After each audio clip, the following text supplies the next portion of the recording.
It's another day of unfamiliar weather for San Diegans. We aren't used to a whole lot of rain around here. Take a look, all these different vantage points across the county. So we have seen strong winds, down trees, even down power lines. Again, this is all due to Tropical Storm K. It was once a hurricane. Now we're dealing with the remnants of it. And it's making its way up the coast of Baja California. Good afternoon. Thanks for watching. I'm Heather Myers. And I'm Carrie Lane in for Neto. We have team coverage on the storm watch from all corners of the county. CBS 8's Dana Marie in the South Bay. Chris Groh is in Ocean Beach, and Shannon Handy is in North County. But let's start with our Evan Narani, who's been tracking the storm all day long. Evan, does it look like we're going to get as much as the models showed yesterday? So yesterday we were looking at about an inch, upwards of an inch for our inland valleys. Now we started to trend slightly downward, closer to maybe 3/4 of an inch or so.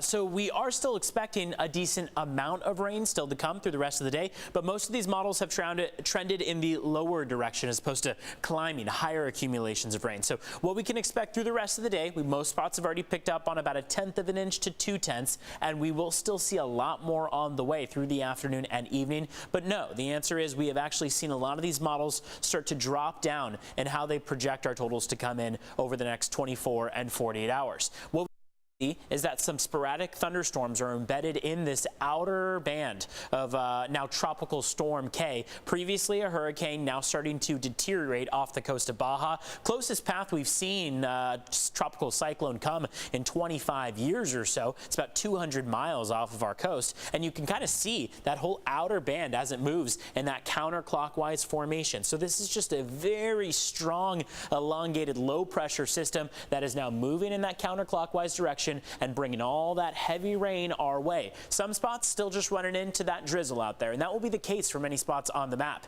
Still very hot out there, high humidity. Temperatures are mostly in the 80s and 70s out there. We're going to climb to the 90s in some cases, and that's going to be the case throughout the rest of the day. Overnight lows were very, very warm out there. So when we look at our wind gusts, this is of prime importance. We've already seen gusts clocking in the 70 and 80 mile per hour range. The most intense wind gust that we saw was about 9 miles northwest of San Isabel, closer to Big Black Mountain, and that was at 96 miles per hour. Right now, Sill Hill, 59 mile per hour gusts, 35 in Julian. Winds coming from the east. That's what's keeping us particularly warm out there. We're going to stay warm throughout the afternoon. It is going to be a very windy afternoon and a showery one as well, with more rain and embedded thunderstorms in these outer bands of Tropical Storm K.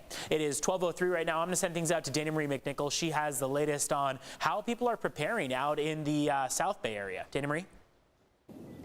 Well, it's wet, windy, and warm here in Imperial Beach. Now, as you make your way onto the sand, you can clearly see these yellow signs warning you of the danger of the sewage contaminated in the water.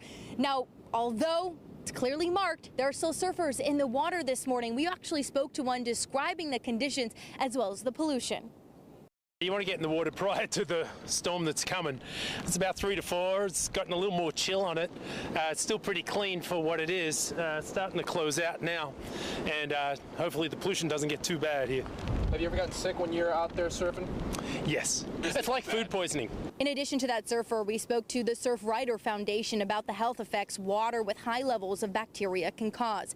They say it can be anything from ear infections, eye infections, to skin issues. They recommend staying out of the water on any beach for 3 days after a major rain event like the one we're expecting. This water here in Imperial Beach is sampled daily, so you can find a full report on water quality at sdbeaches.com.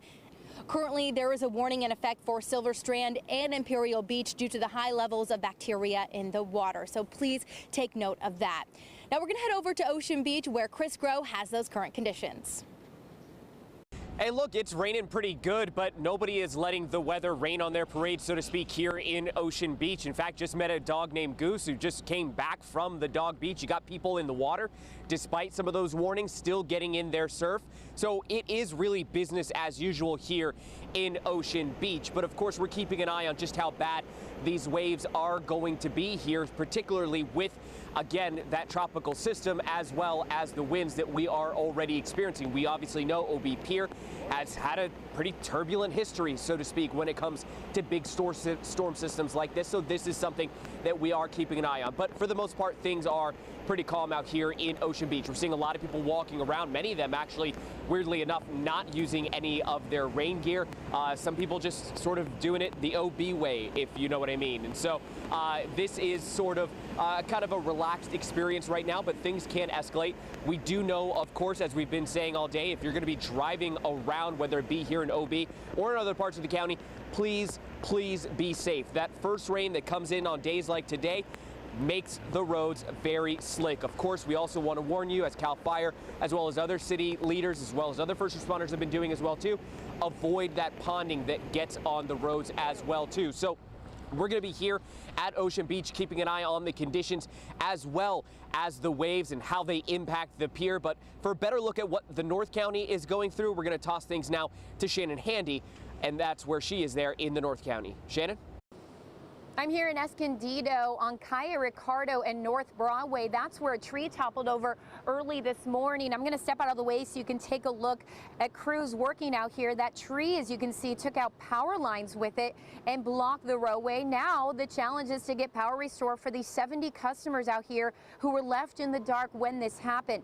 Here's some video we shot earlier of crews working to clear that tree. They have since started trimming parts of the tree that's still standing to ensure nothing else topples over. And this is something we could see more of as this storm continues. It's bringing rain and wind along with it. My photographer shot video in Ramona this morning showing those gusty conditions. I asked an SDG&E spokesperson about not only this storm, but the heat wave we've had, because keep in mind, even though it's raining, there's still a flex alert today. He said it's unique, but they're prepared. I would say it's fair to say this is a complete anomaly in Southern California, to where you come off, 9 or 10 days of extreme heat and then come into a tropical storm coming up from Mexico. Absolutely unique, absolutely an anomaly to put those two things together. San Diego Gas and Electric's posture has been raised to meet that demand to ensure our customers have adequate power throughout each event.